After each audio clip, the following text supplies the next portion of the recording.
हम सीधे ले चलते हैं आपको भीलवाड़ा, जहां पे कांग्रेस के दिग्गज नेता और पूर्व केंद्रीय मंत्री और पूर्व विधानसभा अध्यक्ष डॉक्टर सीपी जोशी साहब हैं। उन्होंने नामांकन फाइल किया है और भीलवाड़ा से उनकी ये दूसरी पारी है। सर, पहले आप सांसद और सांसद रहते हुए केंद्र में मंत्री भी रहे।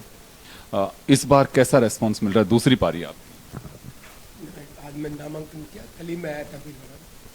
जिस तरह से कांग्रेस के कार्यकर्ता में उत्साह है, वो इस बात का प्रतीक है कि हम इस सीट पर बहुत अच्छा कंपटीशन करेंगे। हम जब ये लोगों से बात कर रहे थे तो कुछ लोगों का कहना था कि साहब भीलवाड़ा के भागीरथ हैं और ये सौभाग्य भीलवाड़ा का कि वापस ये पारी खेल रहे हैं। आप इसे कैसे देखते हैं?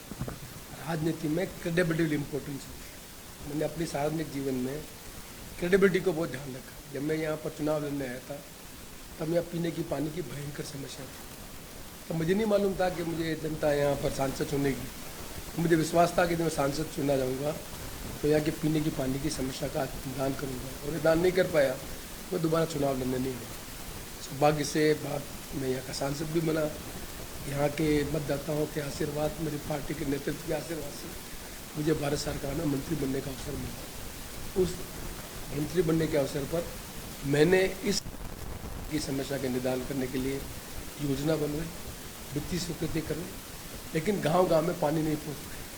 इसलिए मेरा पूरा 5 साल का टर्म होने के बाद मैंने कहा कि यदि मैं पीने की पानी की स्थायी व्यवस्था नहीं कर सकूँगा तो मैं वापस दोबारा चुनाव लड़ने नहीं आऊँगा।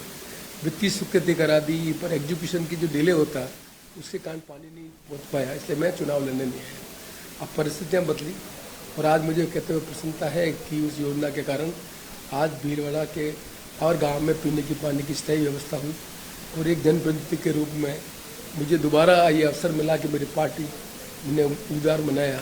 तब मैंने समझा कि जो मेरी क्रेडिबिलिटी थी उसको टेस्ट किया जाना चाहिए। इसलिए ये एक मोटिवेशनल फैक्टर था जिसने मुझे यहाँ से चुनाव लड़ने के लिए, निर्णय करने के लिए फैसला किया। गर्मी की ऋतु हो और भीलवाड़ा की खबरें हमेशा वो पानी के टैंकर ट्रेन के वो दिखाई देते थे अक्सर। जब भी कभी कोई देखते थे, नेशनल चैनल हो, स्टेट चैनल हो, रीजनल चैनल जिनकी हम बात कर रहे हैं, ये दिखाई देता कि भीलवाड़ा में इतनी बोगी पानी की पहुंच रही है और वो एक आधार था। सर, एक तरफ मोदी की गारंटी की बात की जा रही है पूरे देश में, दूसरी तरफ आपका एक भरोसा दिखाई दे रहा है, तो क्या लगता है यहाँ पे चुनौती है आपके सामने? मैं समझता हूँ कि इससे बड़ा कोई संसदीय क्षेत्र नहीं होगा जहाँ नेता की क्रेडिबिलिटी के आधार पर वोट मांगे जा रहे हैं। मैं समझता हूँ कि यहाँ के मतदाता इस बात से विज्ञ हैं। एक समस्या जो एक्यूट समस्या थी, जिससे पूरा आदमी का जीवन प्रभावित होता है और ख़ासतौर से महिलाओं का जीवन प्रभावित होता है, उस समस्या का स्थायी समाधान करने का मौका मुझे मिला यहाँ का जनप्रतिनिधि होने के बाद। इसलिए मेरी जो क्रेडिट है वो मैं समझता हूँ कि ज़्यादा महत्वपूर्ण है यहाँ के मतदाताओं के लिए। वही निर्णय करवाएगी कि मैं यहाँ से दोबारा सांसद जीतूँ। मोदी का परिवार, मोदी की गारंटी और राम मंदिर जैसे इश्यू चल रहे हैं, आपको लगता है कि विकास के एजेंडे पे, या जो आप कह रहे हैं कि मैंने जो कुछ किया उसके आधार पे वोट मांग रहा हूं, वो यहाँ मायने रखेंगे? गारंटी का मतलब क्या है? क्रेडिबिलिटी। मुझे भी इस बात का गर्व है, मेरी अपनी क्रेडिबिलिटी है कि मैंने यहाँ पर पीने की पानी की स्थायी समाधान करने के लिए लोगों को आश्वस्त किया, लोगों ने मुझे मत दिया, मैं सांसद बना, और आज मैं बड़े गर्व से कह सकता हूँ कि उस समस्या का निदान करने का एक जनप्रतिनिधि के रूप में मैंने अपना काम किया। ये मेरी जो क्रेडिबिलिटी है, मैं समझता हूँ वही दोबारा इस इलाके की जो सबसे बड़ी समस्या नौजवान पीढ़ी के लोगों की, कि यहाँ के लोगों को एम्प्लॉयमेंट मिलना चाहिए। और मुझे दुख होता है कि यहाँ पर मैंने इंफ्रास्ट्रक्चर डेवलप करवाया, पीने की पानी की व्यवस्था की, यहाँ पर आंशिक रूप से रोजगार के साधन उपलब्ध हुए। आज यहाँ पर टेक्सटाइल की इतनी बड़ी यूनिट है, पानी के कारण वो चल रहा है, इसलिए लोगों को रोजगार के साधन भी मिले। यहाँ पर सड़क का इंफ्रास्ट्रक्चर डेवलप किया, इसके कारण आसपास उसका भी फायदा मिल रहा है। उस समय मैंने 2 मोटे काम किए थे। एक, यहाँ पर कोच फैक्ट्री का फाउंडेशन कराया। दुर्भाग्य है कि आज कोच फैक्ट्री का पिछले 10 साल तक भारतीय जनता पार्टी की सरकार थी, मोदी जी प्रधानमंत्री थे, यहाँ के सांसद थे, वो योजना यहाँ पर लागू नहीं हुई। ये बहुत बड़ा पोटेंशियल इलाका आयरन का। मैंने कोशिश की थी यहाँ पर स्टील का प्लांट लगना चाहिए, गुलापुरा में स्टार्ट भी किया, और सबसे ज़्यादा आयरन रिच प्लांट है यहाँ पर, मिनरल अवेलेबल है। वो हमने योजना बनाई, वो योजना मुफ्त रूप नहीं ले सकी। यहाँ के नौजवानों को रोजगार करने के लिए मैंने यहाँ पर स्किल ट्रेनिंग सेंटर डेवलप किया, उससे लोगों को यहाँ पर आंशिक रूप से जॉब मिलने का काम है।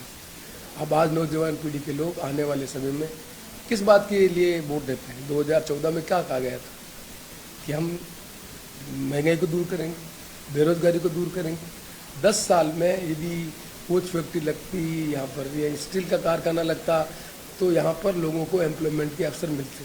अब नए तरीके से आर्टिफिशियल इंटेलिजेंस की एजुकेशन होने लगी है। आने वाले समय में जॉब जो अपॉर्चुनिटी आएगी वो इन क्षेत्र में आएगी। तो क्या आवश्यक नहीं कि यहाँ पर इस तरह की टेक्नोलॉजिकल इंस्टीट्यूशन आए जिससे यहाँ के बच्चे को ये अवसर मिल सके कि वो एजुकेशन ले सके और एम्प्लॉयबिलिटी के चांसेस को एनहांस कर सके। तो सबसे बड़ी समस्या है यहाँ पर एम्प्लॉयमेंट के अवसर उपलब्ध कराना सरकारी क्षेत्र में, प्राइवेट क्षेत्र में, और यहाँ पर बच्चों को नई शिक्षा के लिए इंस्टीट्यूशन खोलना जिससे वो अपनी क्षमता का उपयोग लेकर आगे नौकरी कर सके। उस समस्या का निदान करने का मेरा प्रयत्न रहेगा। पिछले इलेक्शन में आपके कई साथी थे, वो भाजपा में चले गए, क्या लगता है वापस आएंगे? इनके बारे में तो वही कमेंट कर सकते। टीम आपकी जो जैसी मिली थी अभी भी है वो आपके साथ में पूरी? जो कल तरह कांग्रेस के कार्यकर्ता का उत्साह है, जिला कांग्रेस कमेटी में जिस तरह से वहाँ उन्होंने स्वागत किया, तो मुझे लगता है कि यहाँ के कांग्रेस सिस्टम में उत्साह और उसी उत्साह और उमंग के साथ वो यहाँ पर काम कर। सर एक थोड़ा कड़वा सवाल है, नाथ द्वारा में आपने काम करवाया, मैंने तो वहां पे जाकर के स्थितियां भी देखी। डीएमएफ का फंड आई थिंक राजस्थान में पहले किसी ने यूज नहीं किया जितना आपने काम किया, लेकिन उसके बावजूद भी आपको हार का सामना करना पड़ा। तो क्या लगता है आपको कि विकास के एजेंडे पे चुनाव लड़ा जाना, क्या आपका इतना बड़ा एक एक्सपीरियंस है, भावनाओं के साथ चुनाव खेला जाता है या फिर विकास के एजेंडे पे लड़ा जाता है, क्या कुछ होता है? मेरी जात के वहाँ वोट नहीं है। मैं पिछले 40 साल से नेतागिरी कर रहा हूँ और नेतागिरी करने से गरीब गांव के गरीब आदमी का भरोसा है, इसलिए मुझे वहाँ पर बराबर वहाँ के क्षेत्र का विधायक बनने का अवसर मिला। यदि मेरे क्षेत्र में मेरे डेवलपमेंट के साथ यदि मुझे ये एडवांटेज मिलता तो शायद ये परिणाम अलग होते। उनको भी मालूम था कि सीपी जोशी को चुनाव में हराने के लिए क्या क्या किए जाने चाहिए थे। तो भाई मेवाड़ के महाराणा के परिवार को ले आए, एकलिंग नाथ की उनकी बात को लेकर आए, और जिस तरह से लोगों में जातिवाद के आधार पर वोट डालने का काम किया। मेरी जात के वोट नहीं होने से, सब कुछ होने के बाद भी, गरीब आदमी का मन होने के बाद भी, समाज के दूसरे तबकों का मन होने के बाद भी वो अपने उसमें सफलता हुई। तो मैं नहीं समझता कि डेवलपमेंट एक बहुत बड़ा इंपॉर्टेंट रोल होता है। इसलिए मेरे जैसे साधारण घर का व्यक्ति जिसकी कोई जात नहीं है और समाज वहाँ पर नहीं है, उसके बाद मैं लगभग 40 साल वहाँ नेतागिरी कर सका, लोकतंत्र के लिए अच्छा सगुन है और मैं इसको अपने आप की सफलता मानता हूँ। यहाँ स्थानीय और बाहरी का मुद्दा तो नहीं रहेगा?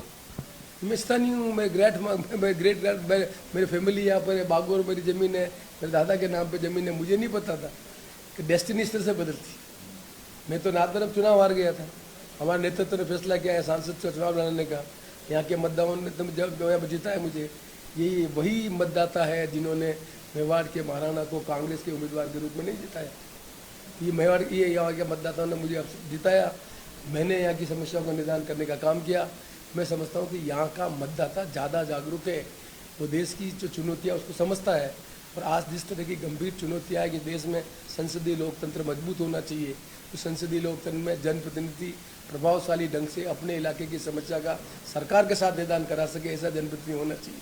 उसमें यदि कंपेयर किया जाएगा तो कांग्रेस के उम्मीदवार के रूप में मैं सांसद रहा, भारतीय जनता पार्टी के रूप में दूसरे सांसद रहे, उनकी पार्टी सरकार रही, उनकी पार्टी की सरकार और उनके सांसद का परफॉर्मेंस और मेरी पार्टी की सरकार और मेरे सांसद का परफॉर्मेंस है, वो एक आधार होगा जो मत को प्रभावित करेगा। सर एक आखिरी सवाल है, ये कहा जा रहा है कि सीपी जोशी का मन नहीं था चुनाव लड़ने का, लेकिन उन पर थोपा गया और ये आपके विरोधी लगातार इस बात का एक रूमर फैला रहे हैं। बिल्कुल गलत है।